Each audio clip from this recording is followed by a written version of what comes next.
Good morning all of you. स्वागत है आपका हमारे यूट्यूब चैनल गणित ज्ञान बिहार बोर्ड क्लास 10 पर। अगर आपको हमारी वीडियो अच्छी लग रही है तो वीडियो को लाइक करें, शेयर करें और हमारे इस चैनल गणित ज्ञान बिहार बोर्ड क्लास 10 को सब्सक्राइब करें। आज से हम पढ़ेंगे अपना नया चैप्टर जिसका नाम है द्विघात समीकरण, चैप्टर नंबर 4। बोर्ड के एग्जाम में ऑब्जेक्टिव में पूछता है कि पहचाने के निम्नलिखित में कौन द्विघात समीकरण है, या फिर दे देता है निम्नलिखित, तो उसमें 4 ऑप्शन दे देता है, या फिर दे देता है बताइए कि निम्नलिखित में कौन द्विघात समीकरण नहीं है। उसमें 4 ऑप्शन दे देता है, आपको पहचानना आपको होता है। उसको पहचानने के लिए कुछ बीजगणितीय फार्मूले होते हैं, अलजेब्रिक फार्मूला, जो आपको बहुत हेल्प करेंगे।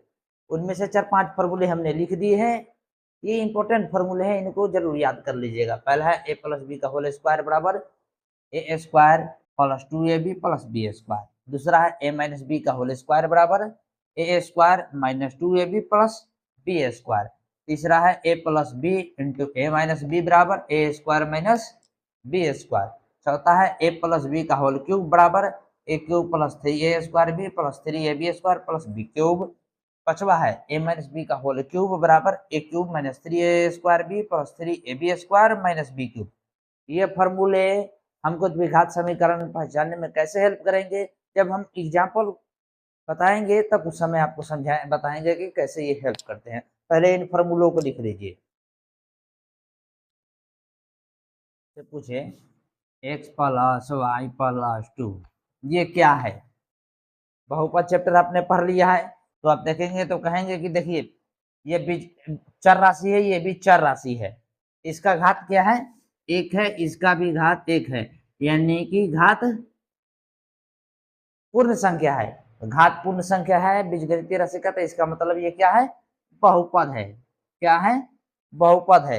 एक और अगर हम पूछे आपसे 2x प्लस 3, तो आप क्या कहिएगा? इसमें भी बीजगणितीय राशि है, यानी चर राशि है, इसका घात भी पूर्ण संख्या है, तो इसका मतलब ये भी क्या है? मेरा बहुपद है।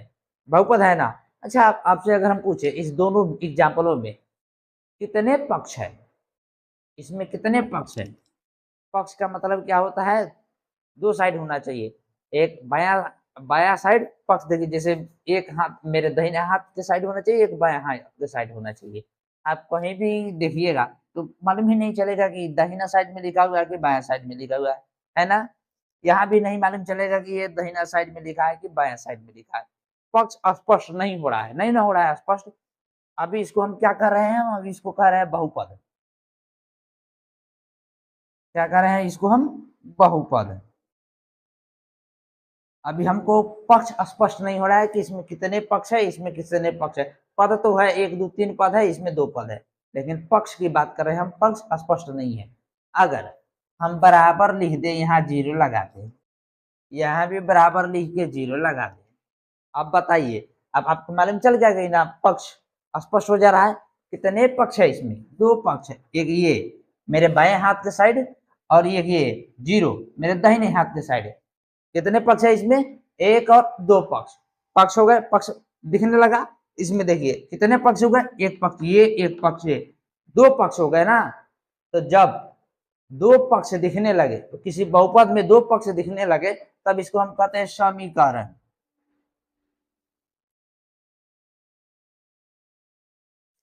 जब किसी बहुपद में दो पक्ष दिखने लगे तब उसको हम क्या कहेंगे? बहुपद नहीं कहेंगे। अब इस पूरे पूरे को हम कहते हैं समीकरण। क्या कहेंगे हम? समीकरण। देखिए पहले एक पक्ष नहीं दिख रहा था हमको, सिर्फ बहुपद दिख रहा था, तो इसका नाम बहुपद था।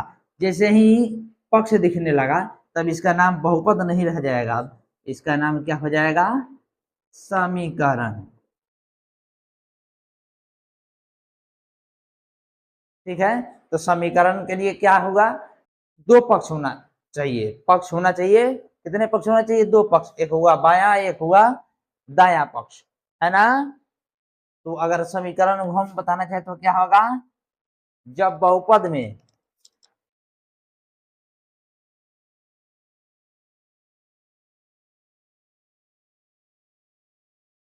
पक्ष स्पष्ट होने लगे,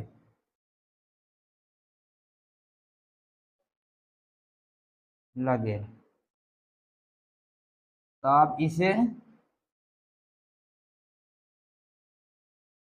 समीकरण कहते हैं।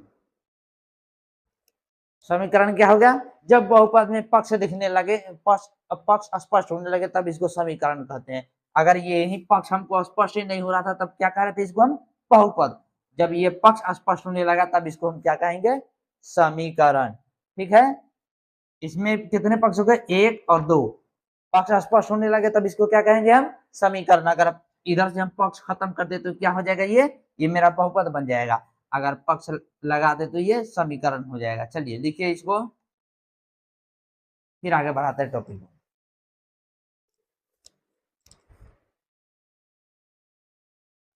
अच्छा, एक एग्जांपल और हम देते हैं, बताइएगा। मान लीजिए हम लिख दे 2x² प्लस 3x प्लस 4 का। एक एग्जांपल हम लिख देते हैं x प्लस 2 x प्लस 9। अब हमको बताइए ये क्या लिखा है दोनों। पहला चीज कहिएगा सर ये बहुपद है, ये भी एक बहुपद है। बहुपद है ना दोनों। अब हम आपसे पूछेंगे कि कौन सा बहुपद है, तो आप देखिएगा इसका अधिकतम घात क्या है? 2। तब कहिएगा सर ये द्विघात बहुपद है। क्या है ये मेरा? द्विघात बहुपद। ये कौन सा बहुपद है? देखिएगा तो कहिएगा सर इसमें अधिकतम घात 1 ही है, तो ये द्विघात बहुपद नहीं। ये कौन सा बहुपद है? रैखिक बहुपद।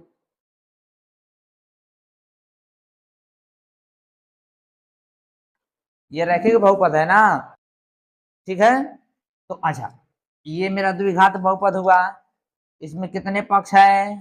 पक्ष मेरा स्पष्ट हो रहा है? नहीं हो रहा है ना पक्ष। अगर स्पष्ट नहीं हो रहा है तो हम स्पष्ट अगर करा दे, अगर 0 बराबर 0 लिख दे तो ये क्या हो जाएगा? पक्ष स्पष्ट हो गया।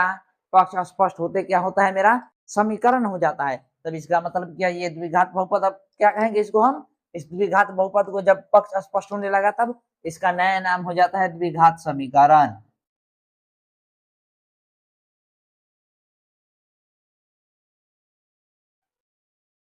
नया नाम इसका क्या हो गया? जैसे ही द्विघात बहुपद में पक्ष स्पष्ट होने लगा, ये बायां पक्ष ये दायां पक्ष, तब उसका नाम क्या पड़ गया? द्विघात समीकरण। एक एग्जांपल और देखिए, मान लीजिए 3x² प्लस 4x प्लस 9। ये क्या है मेरा? भी द्विघात बहुपद है। पक्ष इसमें स्पष्ट नहीं है। अगर बराबर 0 लिख के हम पक्ष को स्पष्ट कर दिए तब क्या हो जाएगा? ये पक्ष स्पष्ट होते समीकरण हो गया। और ये है द्विघात बहुपद वाला, तो इसका नाम क्या पड़ जाएगा? द्विघात समीकरण। ठीक है, तो इस द्विघात समीकरण का डिफिनेशन क्या बना? अधिकतम घात कितना है? 2 है ना? ये समीकरण है। ऐसा समीकरण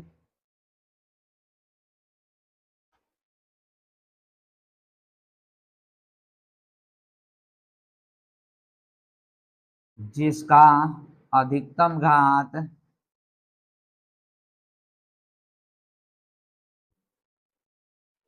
2 हो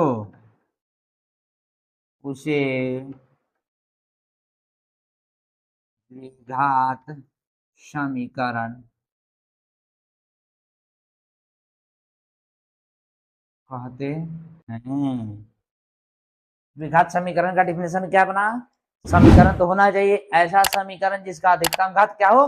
2 हो, उसको द्विघात समीकरण कहते हैं। जैसे ये 2x² प्लस 3x प्लस 4 बराबर 0 को क्या कहेंगे हम?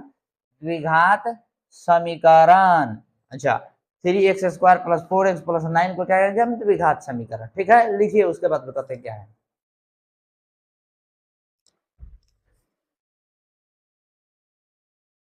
अगर हम द्विघात समीकरण के शर्त की बात करें तो पहला शर्त क्या है मेरा? पक्ष स्पष्ट होना चाहिए। क्या होना चाहिए? पक्ष स्पष्ट होना चाहिए। पहला क्या है? ये पक्ष स्पष्ट होना चाहिए। ठीक है, क्या होना चाहिए? पक्ष स्पष्ट होना चाहिए। पक्ष तो स्पष्ट हो गया, उसके बाद क्या होना चाहिए, मेरा द्विघात बहुपद होना चाहिए, द्विघात बहुपद होना चाहिए। पहले हमको क्या द्विघात समीकरण के लिए क्या, सबसे पहले तो मेरा पक्ष स्पष्ट होना चाहिए, यहाँ पक्ष स्पष्ट है, उसके बाद द्विघात बहुपद होना चाहिए। देखिए ये द्विघात बहुपद है ना, दो शर्तें हैं, लिख लीजिए, फिर आगे हम बढ़ाते हैं टॉपिक को।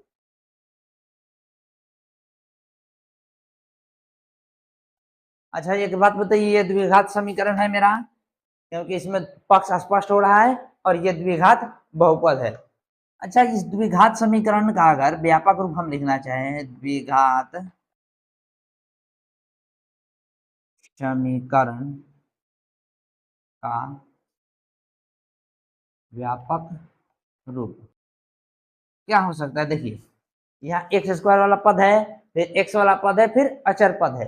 क्या है एक्स स्क्वायर वाला पद, देखिए एक्स स्क्वायर वाला पद प्लस ये एक्स वाला पद प्लस अचर, मान लेते हैं अचर को हम सी मान लेते हैं, फिर है बराबर 0। अच्छा देखिए इस एक्स स्क्वायर वाला पद का कुछ गुणांक है, इस एक्स वाले पद का भी कुछ गुणांक है, तो मान लेते हैं एक्स स्क्वायर पद वाला का गुणांक मेरा ए है और एक्स वाले पद का गुणांक मेरा बी है। तो क्या हो गया द्विघात समीकरण का व्यापक रूप, A X square plus B X plus C बराबर 0। ठीक है, ये है मेरा द्विघात बहुपद का द्विघात समीकरण का व्यापक रूप। चलिए देखिए उसके बाद आगे बढ़ते हैं, क्लास को आगे बढ़ाते हैं। अब थोड़ी सी हम चर्चा कर लेते हैं द्विघात समीकरण के प्रकार के। देखिए पहले हम एग्जांपल देते हैं आपको, 4x स्क्वायर प्लस 9 बराबर 0। दूसरा देखिए 2x square plus 3x plus 4 equal to 0। ये मेरा दो एग्जांपल है। ठीक है, क्या पहला एग्जांपल मेरा क्या है 4x स्क्वायर प्लस 9 बराबर 0, और दूसरा एग्जांपल मेरा क्या है 2x square plus 3x plus 4 बराबर 0। अच्छा इस समीकरण इस द्विघात समीकरण में देखिएगा, इसमें क्या है ए एक्स स्क्वायर वाला पद है प्लस अचर पद है ना, दो ही टर्म है, इसमें दो ही पद है, इसमें एक्स वाला पद नहीं है, एक्स वाला पद नहीं ना है, ये किसके रूप का है A X square plus B X plus A, इसमें एक्स वाला पद नहीं है। यहाँ नीचे देखिए ये इसमें देखिए एक्स वाला पद है, इसका रूप क्या हो जाएगा A X square plus B X plus C बराबर 0 के रूप का है। पहला वाला जो हम एग्जांपल दिए उसमें एक्स वाला पद नहीं है, दूसरे वाले में एक्स वाला पद है। इसको क्या कहते हैं, इसका नाम है शुद्ध द्विघात समीकरण, द्विघात समीकरण। इसका मतलब क्या हुआ, ऐसा द्विघात समीकरण जिसमें एक्स वाला पद हो ही ना, उसको क्या कहेंगे हम शुद्ध द्विघात समीकरण, और जिसमें एक्स वाला पद हो जाए तो कहते हैं हम अशुद्ध द्विघात समीकरण। क्या नाम पड़ेगा इसका, अशुद्ध द्विघात समीकरण। ठीक है, शुद्ध द्विघात समीकरण का अगर व्यापक रूप की बात करें तो क्या होगा A X square plus C बराबर 0।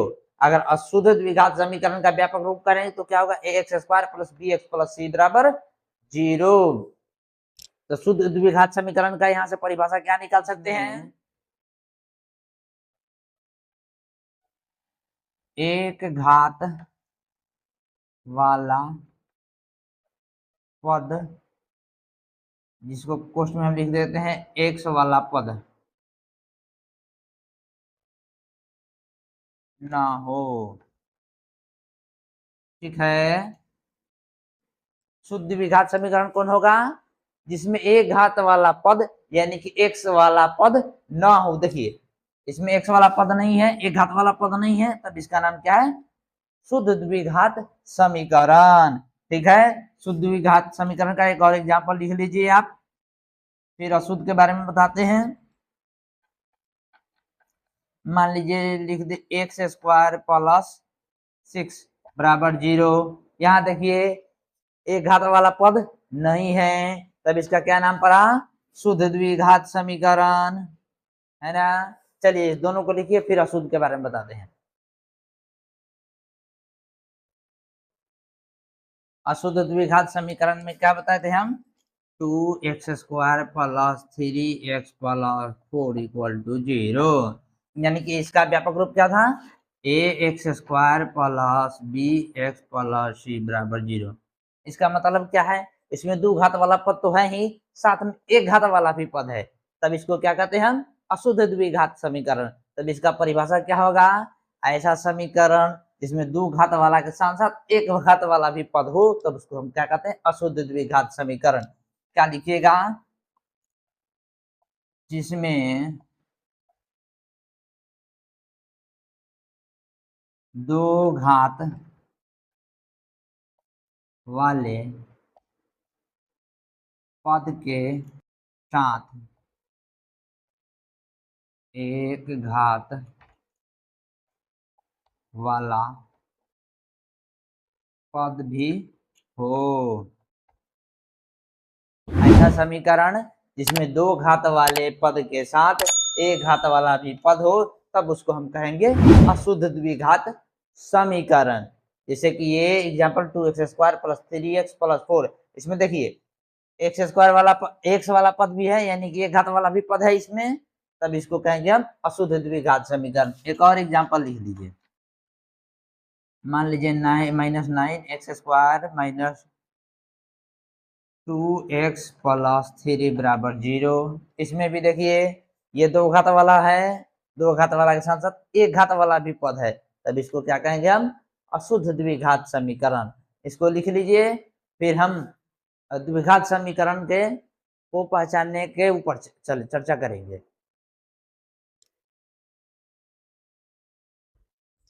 चलिए क्या प्रश्न है आपका, द्विघात समीकरण पहचानो। द्विघात समीकरण के लिए क्या शर्त बताए थे, पहला शर्त क्या है, मेरा पक्ष स्पष्ट हो, और दूसरा शर्त क्या है, मेरा द्विघात बहुपद वाला होना चाहिए। यहाँ देखिए पहला क्वेश्चन में पक्ष तो स्पष्ट है, पक्ष स्पष्ट हो रहा है ना, मेरा दो पक्ष है, बायां पक्ष और दायां पक्ष।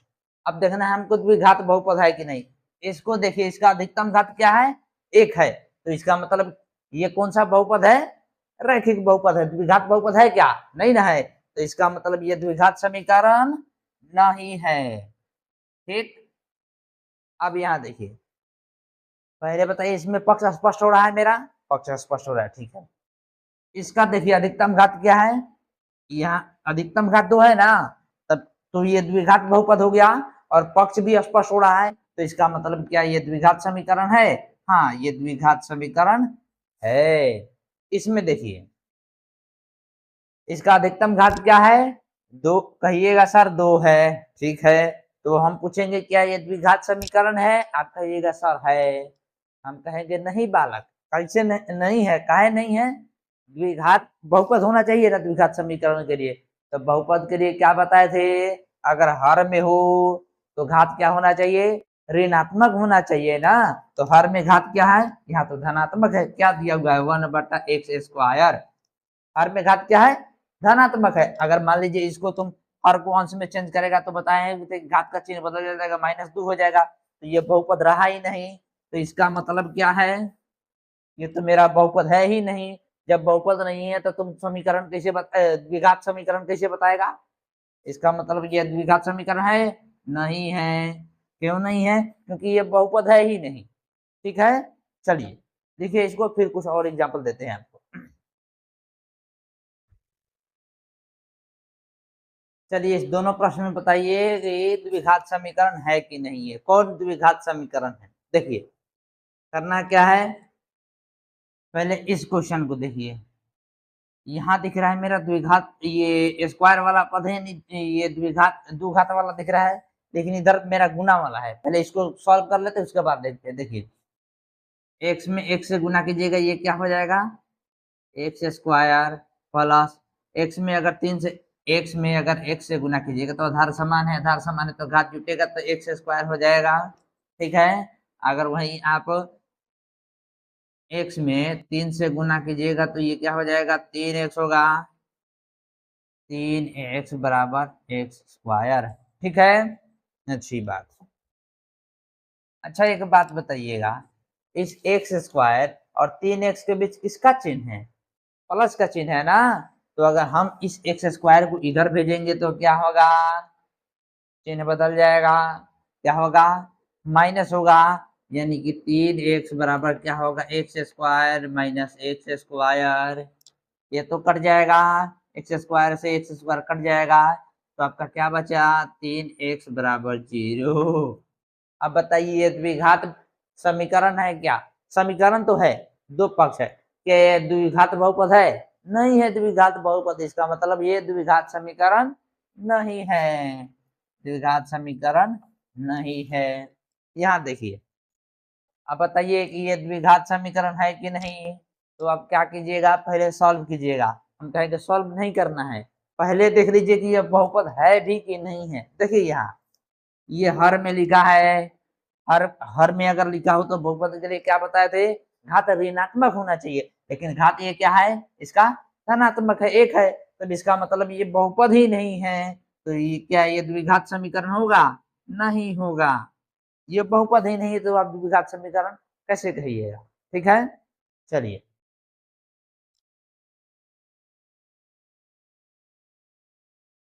लिखिए, फिर आगे हम एग्जाम्पल बताते हैं आपको। चलिए आपके सामने ये दो समीकरण हैं, x square minus 2√x plus 3 बराबर 0 और x square minus 1/x square बराबर 4। आपको बताना है क्या ये द्विघात समीकरण है कि नहीं है। पहला द्विघात समीकरण के लिए पक्ष स्पष्ट होना चाहिए, यहाँ तक ये पक्ष स्पष्ट हो रहा है, यहाँ भी पक्ष स्पष्ट हो रहा है, चलिए ये तो ठीक है। अब दूसरा क्या है, द्विघात बहुपद होना चाहिए, तो आप देखिएगा तो कहिएगा सर ये द्विघात बहुपद तो लग रहा है, फिर हम कहेंगे बालक इस पद को देखो, ये क्या है, √x है, क्या बताए थे, अगर वर्गमूल निकल जाए तभी वह बहुपद होगा, बताए थे ना कि अगर √x के पावर 4 रहता तब तुम रूट का मतलब है 1/2 कर सकता है 4, 1/2, 2 दूनी 4, एक्स स्क्वायर, वर्गमूल निकल जाएगा तब ये बहुपद होगा, इसका तो वर्गमूल ही नहीं निकलेगा, नहीं निकलेगा वर्गमूल, ये क्या हो जाएगा, x का घात 1/2, ये 1/2 क्या है, पूर्ण संख्या है, नहीं है, इसका मतलब ये मेरा बहुपद ही नहीं है, तो जब बहुपद ही नहीं है तो समीकरण किस काम का, तो ये समीकरण द्विघात समीकरण नहीं है, क्यों नहीं है, क्योंकि ये द्विघात बहुपद है ही नहीं। अच्छा अब देखिए, यहाँ देखिए इस एग्जाम्पल में देखिए, देखने से लग रहा है कि देखिएगा कहिएगा एक्स स्क्वायर वाला पद है, इसका मतलब क्या है, ये द्विघात बहुपद है, फिर कहेंगे यहाँ देखिए नीचे वाला में हर का घात क्या है, धनात्मक है, अगर अंश में ले जाइएगा तो ये हो जाएगा एक्स के घात -2, ये -2 क्या है, पूर्ण संख्या है, नहीं है, तो इसका मतलब क्या ये बहुपद है, ये भी बहुपद ही नहीं है, तो द्विघात समीकरण होगा, नहीं होगा द्विघात समीकरण। तो द्विघात समीकरण के लिए क्या करना है हमको, सबसे पहले द्विघात बहुपद होना चाहिए और पक्ष स्पष्ट होना चाहिए। ठीक है, चलिए लिखिए इसको। चलिए आज के क्लास का हम यही समापन करते हैं। अगर आपको हमारी क्लास अच्छी लगी, हमारी इस क्लास से आपको समझ में आई, द्विघात समीकरण समझने में आपको आसानी हुई, तो हमारे वीडियो को लाइक करें, शेयर करें और हमारे इस चैनल गणित ज्ञान बिहार बोर्ड क्लास 10 को सब्सक्राइब करें और कमेंट जरूर करें। धन्यवाद।